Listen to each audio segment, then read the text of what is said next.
സിറിയയിലെ ഇറാന്റെ മിസൈൽ നിർമ്മാണ ഫാക്ടറിയെ തകർത്ത ഇസ്രായേലി വ്യോമസേനയുടെ ഓപ്പറേഷന്റെ സാധാരണ ഓപ്പറേഷനല്ല അതിമാരകമായ ഓപ്പറേഷനെ കുറിച്ചുള്ള വിശദാംശങ്ങൾ പുറത്തുവിട്ടിരിക്കുകയാണ് ഇസ്രായേൽ വ്യോമസേന. ഇസ്രായേൽ മാധ്യമമായ ടൈംസ് ഓഫ് ഇസ്രായേലാണ് ഇത് സംബന്ധിച്ച് നിർണായകമായ വിവരങ്ങൾ പുറത്തുവിടുന്നത്.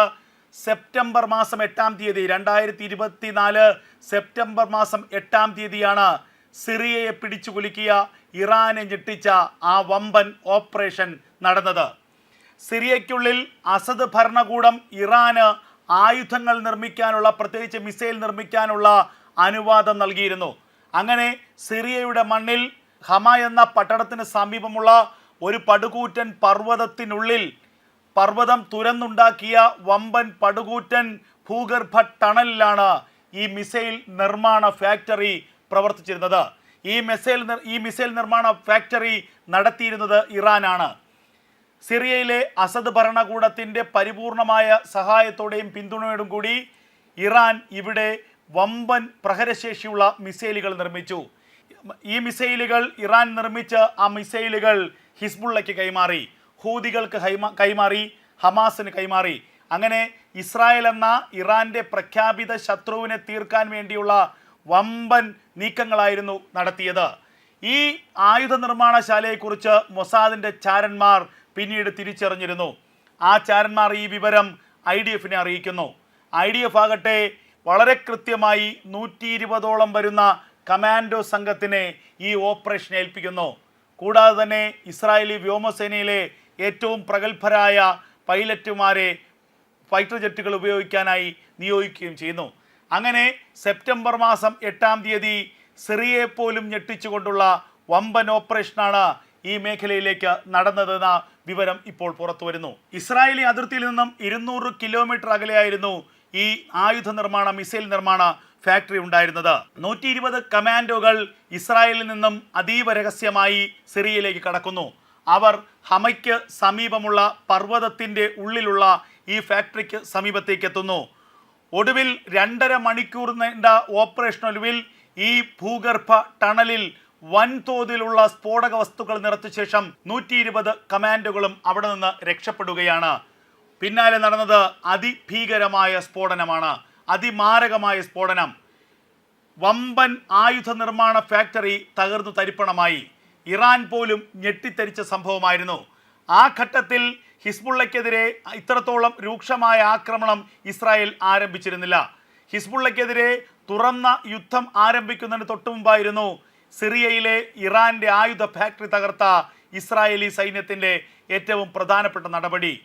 ചരിത്രത്തിൽ തന്നെ ഏറ്റവും അതിഭീകരവും അതികഠിനവുമായ ഒരു ഓപ്പറേഷനായിരുന്നു 120 അംഗങ്ങളടങ്ങിയ ഇസ്രായേലി സൈന്യം പൂർത്തിയാക്കിയതെന്ന വിവരമാണിപ്പോൾ ഇസ്രായേലിൻ്റെ എയർഫോഴ്സ് വ്യക്തമാക്കുന്നത്.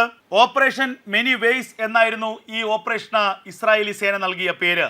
സൈനിക ഡീപ്പ് ലെയർ എന്ന രഹസ്യ നാമമുള്ള ഈ സൗകര്യം ഹമയുടെ പടിഞ്ഞാറ് ഭാഗത്ത് സിറിയയിലെ മസ്യാഫ് പ്രദേശത്തുള്ള ഒരു കേന്ദ്രത്തിലായിരുന്നു. Scientific studies and research centre എന്നായിരുന്നു ഈ കേന്ദ്രത്തിൻ്റെ പേര്.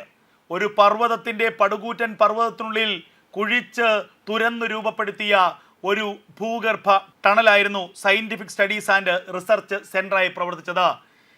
ഏറ്റവും മാരക പ്രഹരശേഷിയുള്ള അത്യാധുനികമായ ഏറ്റവും കൃത്യതയുള്ള മിസൈലുകളാണ് ഇവിടെ നിർമ്മിച്ചിരുന്നത്. ഈ മിസൈലുകൾ നിർമ്മിക്കുന്നത് ലോകത്തെ ഇസ്ലാമിക ഭീകരന്മാർക്ക്, പ്രത്യേകിച്ച് ഹിസ്ബുള്ളയും ഹൂതികളും അടക്കമുള്ളവർക്ക് വേണ്ടിയായിരുന്നു.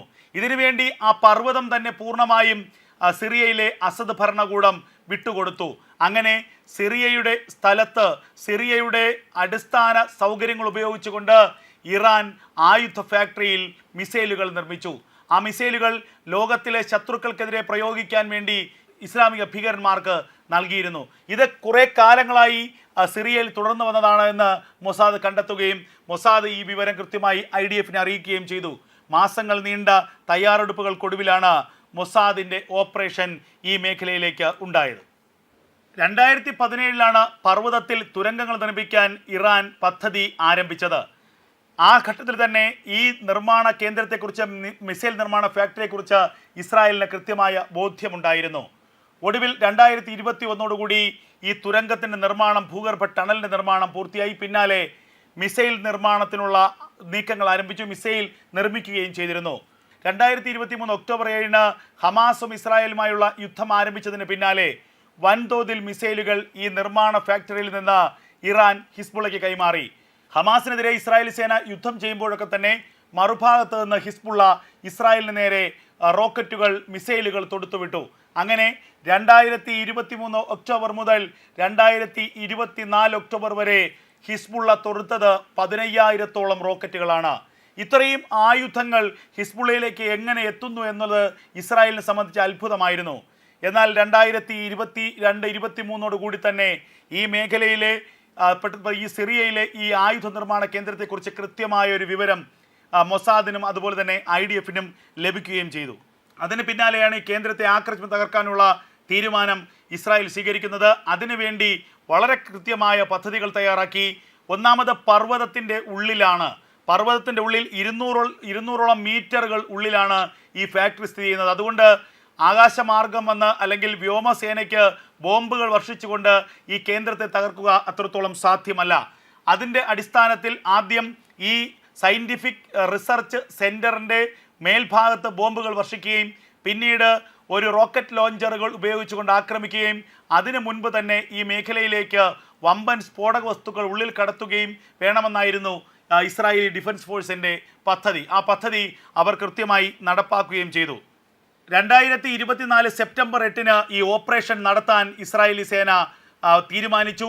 അതിന് മുൻപ് തന്നെ ഈ കേന്ദ്രത്തിലേക്ക് വമ്പൻ സ്ഫോടക വസ്തുക്കൾ അതീവ രഹസ്യമായി കടത്തിയിരുന്നു ഇസ്രായേലി സേനയുടെ കമാൻഡോകൾ.